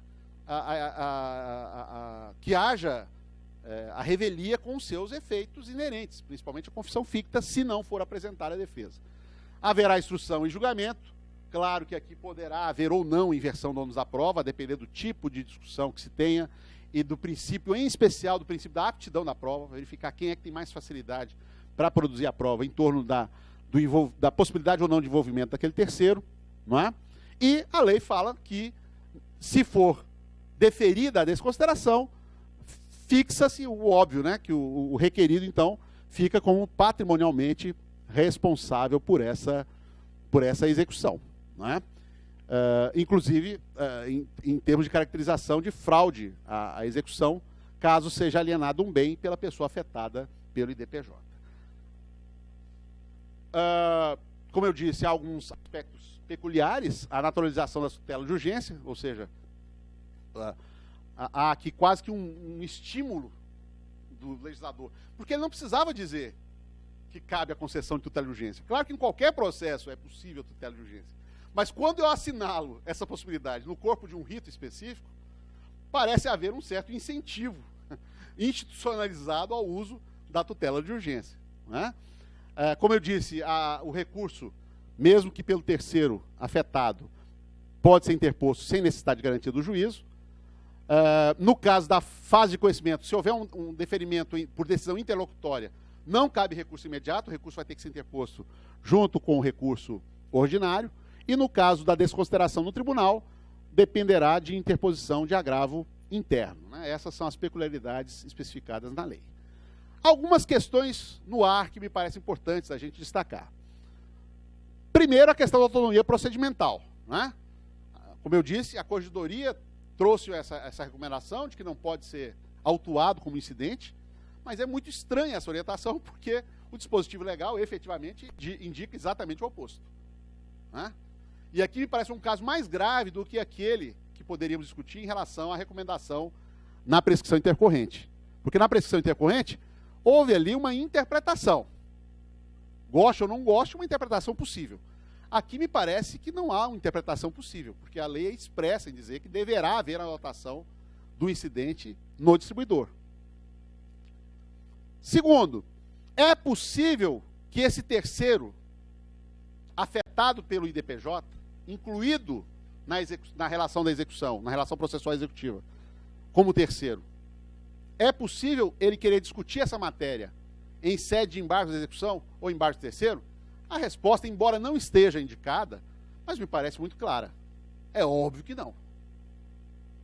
Se eu tenho um incidente com todas as etapas próprias de um processo de conhecimento, com citação, exercício do contraditório, produção de prova, julgamento e possibilidade de reexame recursal da decisão, não parece razoável supor que nos embargos à execução ele possa repristinar toda aquela discussão novamente. Não estou dizendo que ele não possa embargar a execução, óbvio que pode embargar a execução, mas não em relação a essa matéria, porque em relação a ela haverá a preclusão máxima da coisa julgada. O que fez o legislador, aliás, ao criar o IDPJ, foi exatamente institucionalizar que esse envolvimento do terceiro na execução tem que passar pelo crivo pleno do contraditório, com direito não só à defesa, como à prova, como também a recurso. Então, me parece aí que fica fechada a porta, seja para embargos de execução, seja para embargos de terceiro. E poderia haver instauração de ofício do IDPJ? O TST, na instrução normativa, sinaliza que sim. Mas aqui, para ser coerente com o modelo criado, me parece difícil sustentar essa possibilidade, a partir do instante, e isso aconteceu depois da instrução normativa, evidentemente, a partir do instante que o legislador manda aplicar o conjunto de disposições do CPC, e esse conjunto de disposições estabelece a necessidade de requerimento do credor. Então, me parece um tanto quanto difícil sustentar a instauração de ofício do IDPJ. E, por fim, como uma outra questão extremamente interessante e com reflexos práticos fundamentais, é preciso discutir também qual é o termo inicial de suspeição dos negócios do réu. Ou seja, quais são os negócios afetados pela desconsideração. Eu posso desfazer uma venda de um imóvel realizada tempos antes da desconsideração? É essa a pergunta que se faz. Né? Todos sabemos que na fraude à execução, a legislação processual estabelece que a sua caracterização se dá com a existência de uma demanda judicial capaz de reduzir o devedor à insolvência. Ou seja, basta haver uma ação. Mas aqui nós temos uma situação um pouco diferente, porque esse terceiro não participou da ação no início, pensando no IDPJ na fase de execução. Né? Então é preciso verificar qual seria então esse momento. E aí nós teríamos, pelo menos, sem contar outras possibilidades que vocês pudessem aventar, me parece possível levantar 4 hipóteses. Primeiro, seria da data do requerimento da desconsideração. A partir dali, o que ele pudesse fazer, porque antes ele não tinha nada contra ele, não poderia haver qualquer tipo de efeito retroativo dessa desconsideração.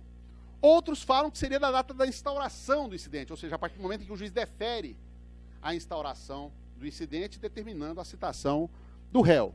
Outros cogitam que seria da data da citação no incidente, no IDPJ, porque só ali, efetivamente, ele teria direito ele teria a ciência plena da existência da ação. É, aliás, o que se defende na própria fraude à execução. Embora a lei fala que basta que haja uma demanda capaz de reduzir a insolvência o terceiro, mas a doutrina no processo civil tem ponderado que é preciso que ele pelo menos tenha sido citado, né, para que se possa cogitar. Mas citado no processo de conhecimento. Veja, nós estamos tratando de duas coisas paralelas, diferentes. E a quarta hipótese seria a data da citação do reclamado na ação originária. Por mais estranho que possa parecer, me parece não haver outra resposta possível, porque a lei não contém palavras inúteis e eu não tenho como interpretar a lei onde a lei é muito clara. A resposta a ser dada a essa delicada e importante indagação é a letra D. É talvez a mais estranha que possa parecer, a mais radical, a mais contundente. E por que isso, minha gente? Porque existe uma disposição legal expressa no CPC, que eu não posso ignorar. E eu chamo a atenção, em especial, esse dispositivo é o que trata da fraude à execução.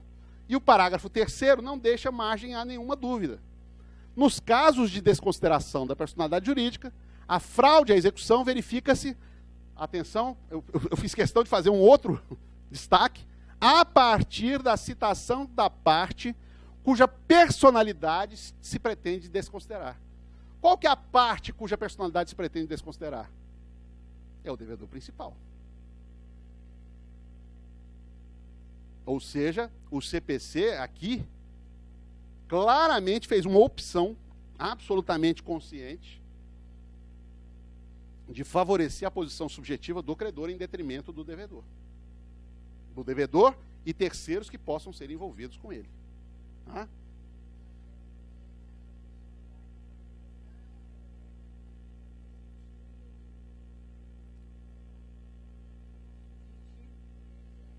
Sim. Sim. Sim. Embora tecnicamente seja fácil sustentar, não, mas a empresa está sabendo, eu não estou sabendo. Mesmo que eu tenha recebido a notificação, mas não foi a minha pessoa, foi a pessoa jurídica. Mas não dá, do ponto de vista cognitivo, é difícil fazer esse tipo de distinção. Né? Essa distinção é é um tanto quanto complicada. Então, vejam, não me parece possível uma outra resposta senão essa. A mais radical delas. De que basta que tenha havido a citação no processo de conhecimento.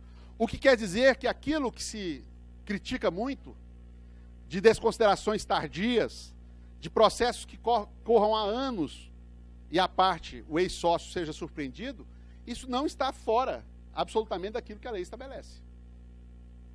Caberá a essas pessoas manterem um certo monitoramento para não serem surpreendidas. Não é? Até porque são processos públicos de fácil acompanhamento. Para encerrar, um rápido inventário de situações em que me parece pacífica a necessidade do IDPJ e outras situações em que esse IDPJ não é necessário. A primeira delas é aquela que talvez mais incomode muita gente, mas é a inclusão de sócios e ex-sócios não chamados na fase de conhecimento. Aqui, como eu disse, a regra é clara, expressa. O parágrafo 5º do artigo 795 diz que essa inclusão tem que ser feita mediante desconsideração. Então, é aquilo que eu disse, por mais perturbador que isso seja, por conta da adoção da teoria menor, mas é uma determinação legal que não pode ser ignorada. A mesma coisa em relação a associações e fundações, porque aqui quem será atingido não são os associados, mas serão os administradores, e aí será necessário acusar algum tipo de má gestão, algum tipo de manobra que tenha prejudicado, os sócios ocultos, que eu já mencionei, os sócios formalmente investidores com gestão factual. Aqui é uma situação inversa daquela que eu mencionei mais cedo. O sócio é um sócio investidor aparentemente, mas na verdade é ele que está comandando o negócio. Isso tem que ser demonstrado por meio de DPJ. A desconsideração inversa, aqui há um certo consenso doutrinário nesse sentido. O sucedido em sucessão empresarial, porque eu tenho que demonstrar a fraude para poder envolvê-lo. A fraude na retirada de sócio e a confusão patrimonial ou abuso de direito. Essas são situações em que me parece necessária a instauração do IDPJ. Lembrando que esse material eu já autorizei a escola a disponibilizar para vocês, tá? Aliás, eu vou fazer mais. Eu vou disponibilizar esse material e vou disponibilizar também um arquivo em Word com algumas referências doutrinárias e jurisprudenciais, que é o material que eu preparei. Ele deve virar um artigo daqui a pouco, mas para preparar esse curso para vocês. Tá? E em relação às situações de desnecessidade, poderíamos indicar, a primeira situação é óbvia, se a pessoa já foi objeto de um bem-sucedido pedido de desconsideração na fase de conhecimento, claro que eu não preciso fazer uma nova desconsideração. A mesma coisa eu vou dizer em relação ao tomador de serviços nas terceirizações que figurem no título executivo, porque aqui eu simplesmente estarei, embora a responsabilidade seja subsidiária, mas ele já está constando do título. Também é o caso da empresa integrante de grupo econômico, porque, como eu já disse mais de uma vez, não se trata aqui de desconsideração, de despersonalização. O grupo econômico é considerado como se fosse uma pessoa só. Então, se é caso de grupo econômico, não me parece necessária a instauração do IDPJ. A mesma coisa em relação ao consórcio de empregadores rurais, porque o consórcio, do mesmo jeito que o consórcio de empresas, é uma ficção jurídica, né, que viabiliza a contratação a contratação conjunta de um mesmo trabalhador. Eu tenho vários tomadores contratando um mesmo empregado.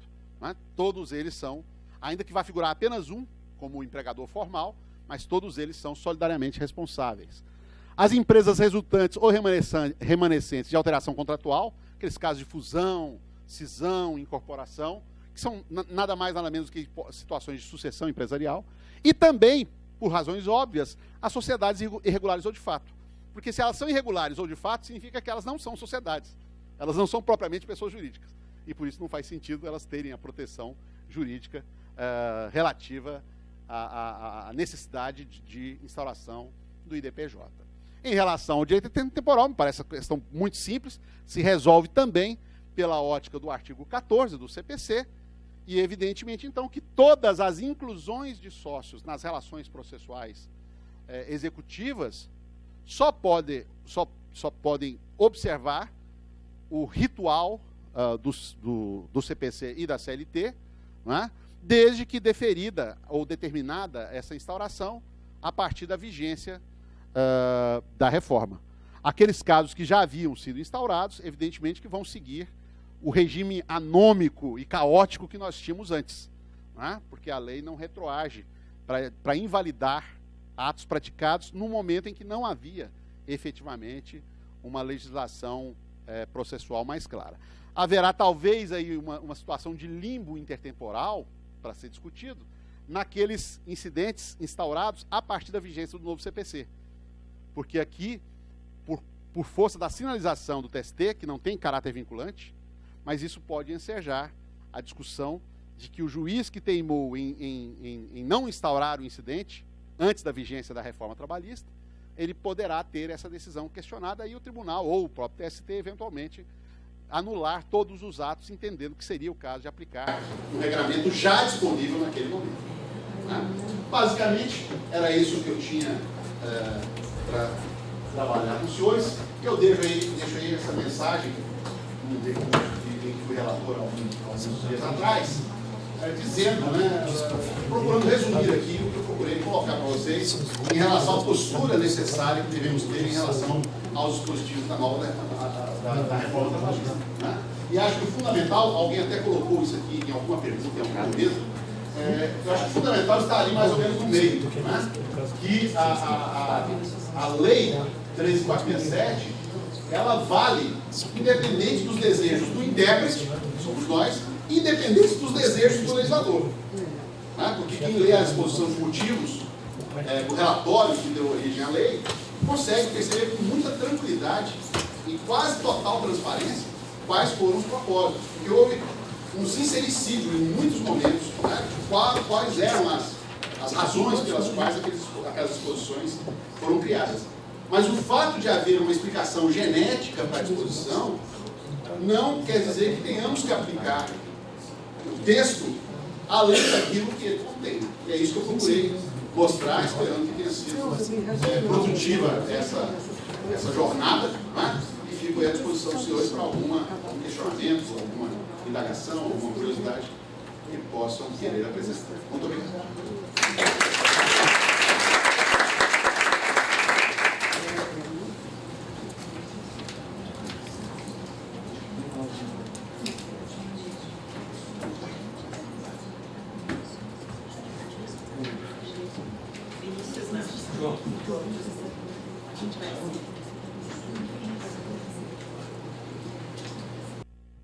Professor, eu anotei aqui duas curiosidades, perguntas.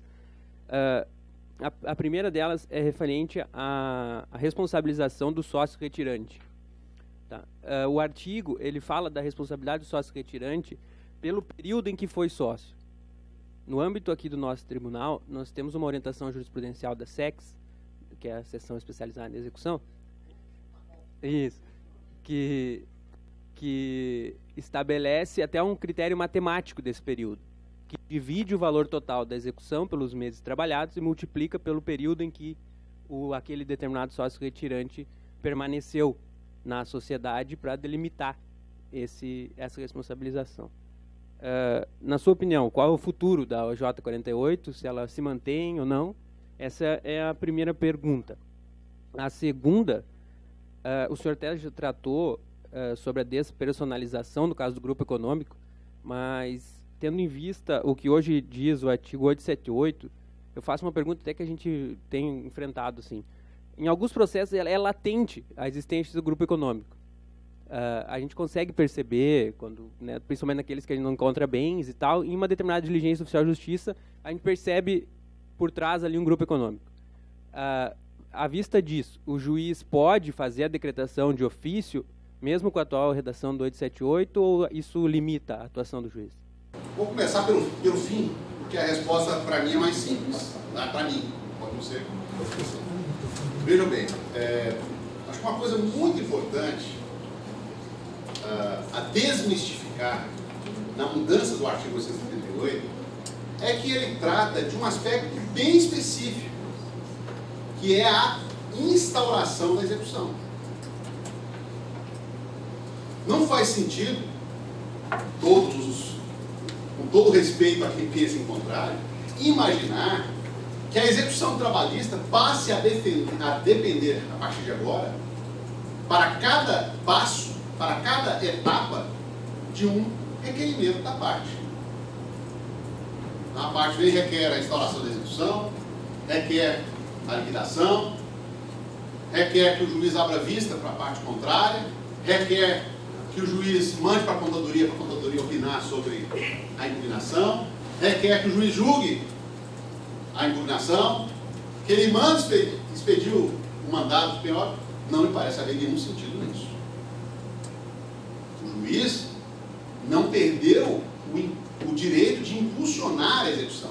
Ele perdeu sim, ressalvado o caso do ius postulante, o direito de impulsionar, de dar um impulso inicial à execução. E ainda assim, nós temos algumas situações bem embaraçosas. A principal delas é a curiosa situação que o legislador certamente não levou em consideração, de que determinados acessórios dessas obrigações cuja execução depende de iniciativa da parte, precisam ser executados de ofício pelo juiz, não por força de uma jurisprudência, não por ordem de uma lei, mas por uma determinação clara da Constituição Federal. Eu me refiro ao artigo 114, inciso 8º da Constituição, que nos atribui a competência de executar de ofício e que mesmo no projeto da reforma, tive cuidado de olhar isso, não há nada alterando isso. Continua lá presente, o que gera a situação, no mínimo, estranha, de eu ser obrigado a apurar e executar as contribuições previdenciárias incidentes sobre as parcelas de natureza salarial contempladas no título executivo judicial, sem que pudesse promover a execução do principal. Esse é o primeiro ponto. Então, não me parece haver nenhum problema, e considerando que você colocou bem, você colocou a questão em relação ao 878, não em relação ao IDPJ, né? Porque como se trata de grupo econômico, não me parece necessária a instalação do IDPJ, que parece que é essa a sinalização clara também da doutrina da jurisprudência, inclusive daqui que eu tive a oportunidade de fazer uma pesquisa rápida, e aqui parece que também se sinaliza nessa mesma direção. Vamos agora à primeira indagação. Essa é mais delicada. Primeiro, ela não tem resposta no artigo 10A, nem no Código Civil. Mas eu poderia lhe arriscar uma resposta que talvez a solução mais adequada seja um pouquinho mais trabalhosa do que o critério aritmético imaginado pelo tribunal. É que aqui me parece haver dois tipos de verbas a serem consideradas. Verbas cuja exigibilidade pode ser determinada com muita precisão no tempo, e verbas que envolvem um acúmulo de tempo. As verbas do primeiro grupo, essas me parece que podem observar um critério diferente, que é o critério meramente cronológico. Ou seja, se ele saiu, imaginemos, em 1º de outubro de 2018, e a condenação envolve horas extras, as horas extras até 30 de setembro são de sua responsabilidade. A partir de 1º de outubro, não. Talvez, aritmeticamente, vá chegar ao mesmo resultado dessa orientação. Mas, claro, vai depender se foi uma condenação contínua, se não houve janelas, se não houve intervalos, enfim. Agora, em relação a outros direitos, como, por exemplo, férias, os 40% do FGTS, aí me parece que realmente tem que ser feita a partir de uma ideia de proporção aritmética também. A depender do caso. Suponhamos, férias indenizadas de um período aquisitivo iniciado já após a saída do sócio retirante. Ele não tem nenhuma responsabilidade sobre isso. Então eu não faria a proporção. Então veja, o critério que eu estou sugerindo, ele não é um critério que necessariamente passa de frente, mas é um critério diferente. Ele pode envolver até, em alguns momentos, até uma solução que reduz um valor até menor. Mas a minha preocupação não é ser maior ou menor. É ser o mais adequado àquilo que imagino que seja essa limitação temporal. Entende? Indenização por dano moral. Uma coisa é a indenização por um episódio ofensivo ocorrido antes da saída do sócio. Aí não tem dúvida nenhuma que a responsabilidade dele será integral. Agora, por assédio. Um assédio que inicia antes da saída dele e se prolonga até a extinção do contrato que ocorreu depois da saída dele. Aí me parece que o critério pro rata tempore parece ser mais razoável, que eu pegue o início, termo inicial e o termo final das ofensas que redundaram no assédio moral configurado e faça a proporção pro rata tempore, né, entre aquele para reservar ou para resguardar ou para limitar a condenação apenas proporcionalmente ao período de estadia do ex-sócio. Tá? Mas realmente, do ponto de vista prático, é um imbróglio criado e que poderia ter sido resolvido com uma sinalização mais clara. Ok? Lá.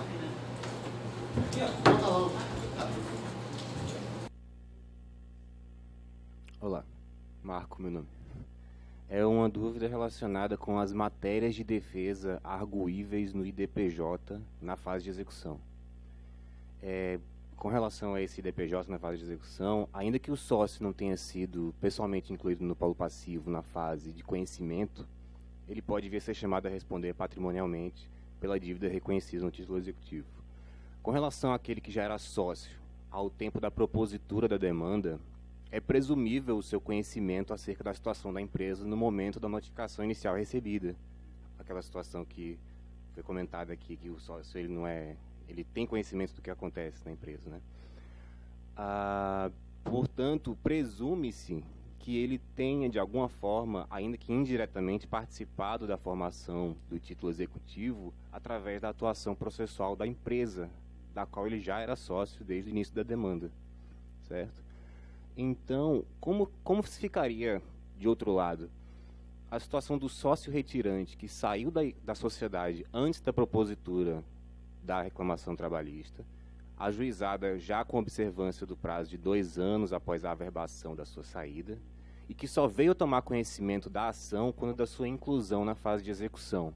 Haveria, nesse caso, violação aos princípios constitucionais do devido processo legal, do contraditório, da ampla defesa, haja vista que esse sócio retirante não teve a oportunidade de participar na fase de conhecimento, logo não participou da formação do título executivo?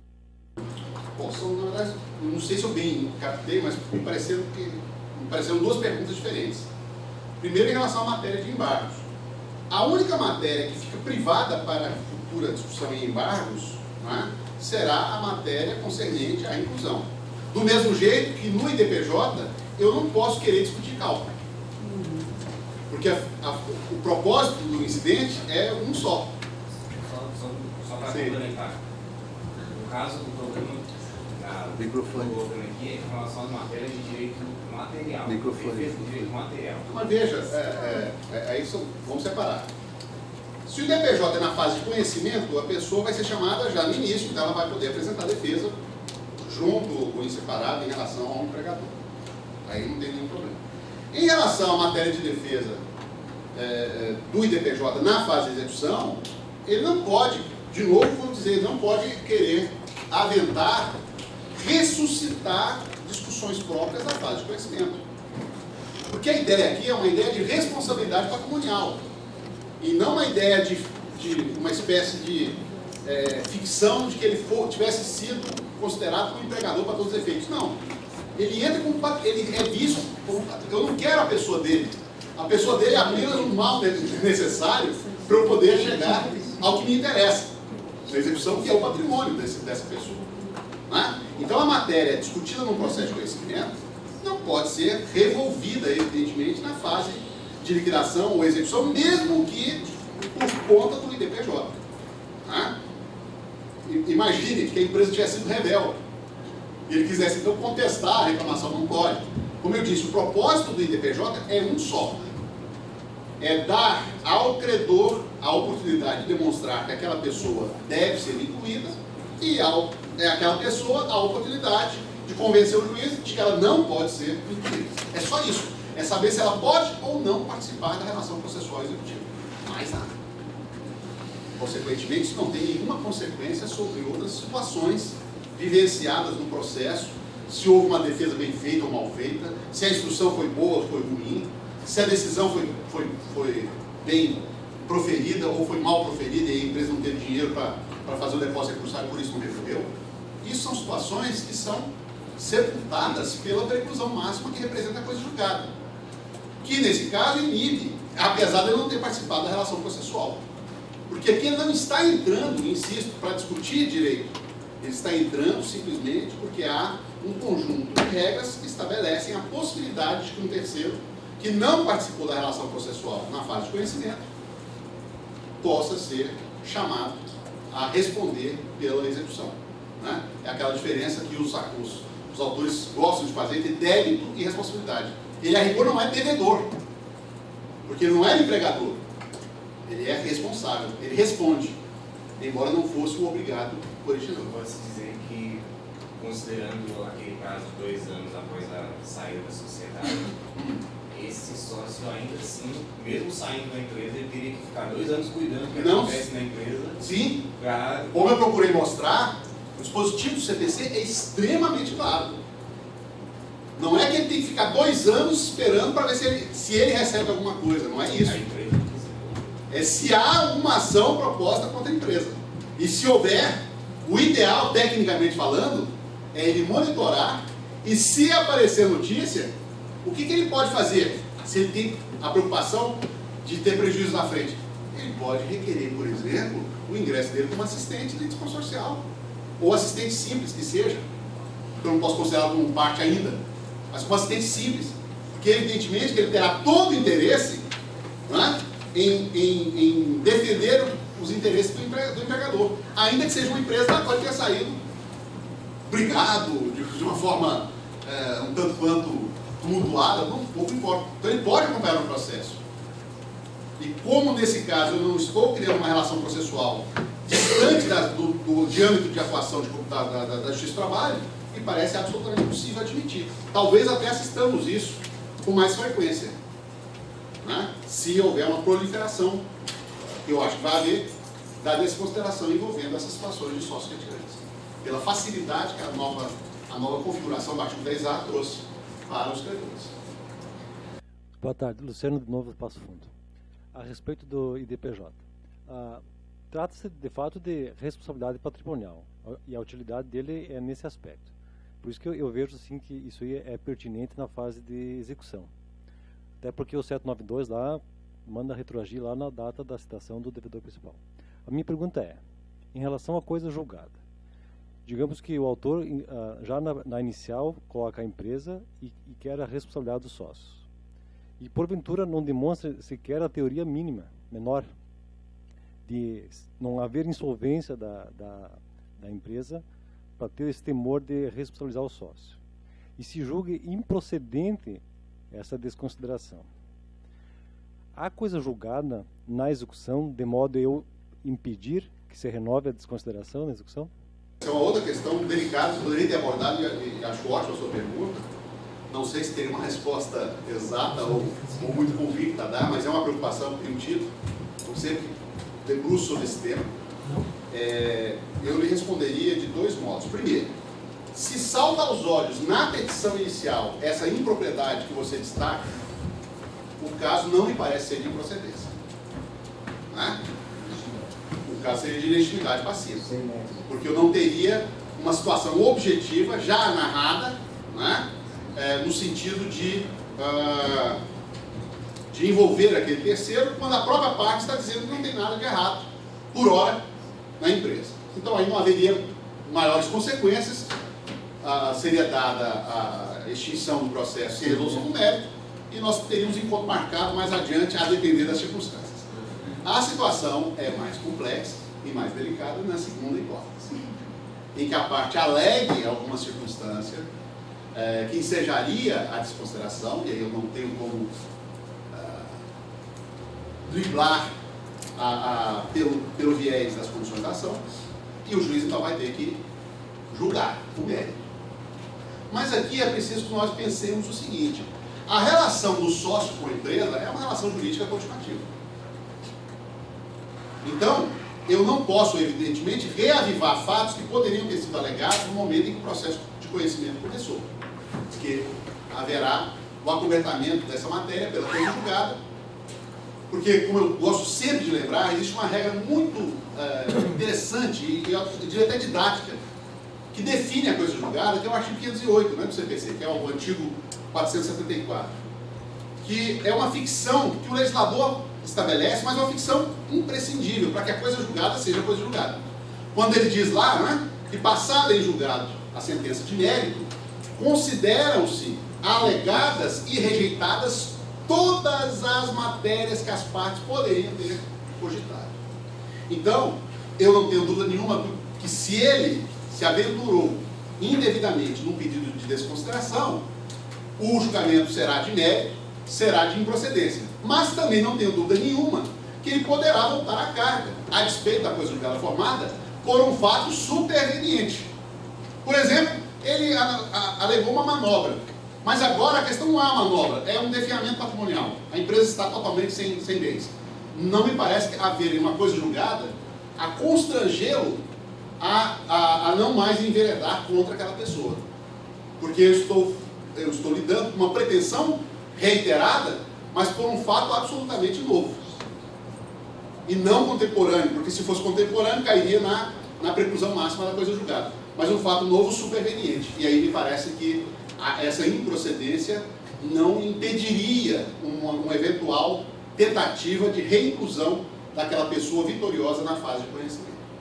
Talvez esse seja um dos aspectos que leve muitos advogados a pensarem muito. Tanto que não houve, pelo menos não sei aqui no Rio Grande do Sul, mas o que eu tenho visto nos lugares que tenho visitado, não tem havido uma prática maciça de desconsideração na fase de conhecimento. Havia isso, na verdade, eu me lembro do meu começo na área do direito, como advogado, eu advoguei antes do cancelamento da súmula 205, que era aquela súmula que exigia a participação na fase de conhecimento das empresas integrantes do grupo econômico. Era uma tortura, porque você ficava entre a cruz e a caldeirinha. Ou você arriscava o processo só contra o empregador, e depois, se esse empregador tivesse algum problema, você não tinha como fazer mais nada, ou você tinha que colocar todo mundo no baile, na fase de conhecimento, 5, 10, 15, 20, 30 empresas, né? E aí com todos os incidentes, precatória para tudo quanto é lado, notificação devolvida, recusa, ausência e tudo mais, né? Tornando o processo de conhecimento um processo que muitas vezes era simples, às vezes a pessoa queria receber só a tema decisória, e virava um processo de 2, 3, 4 anos, porque você tinha uma grande dificuldade para conseguir completar o ciclo da relação processual. O que é pior ainda no nosso caso, considerando que a nossa fase de compositória é exercida inicialmente em audiência.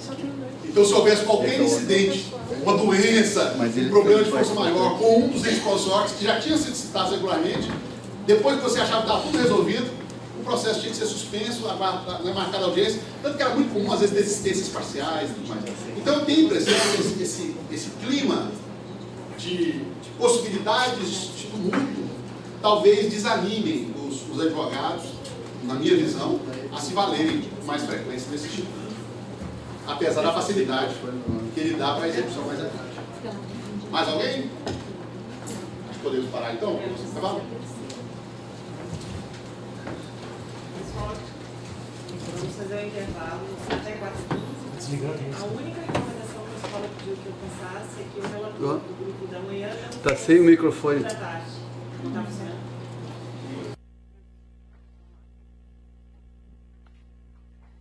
Pessoal, intervalo então até 4h15, pode ser? A única recomendação que a escola pediu é que o relator do grupo da manhã não seja o da tarde. Vocês teriam que eleger uma outra pessoa, tá?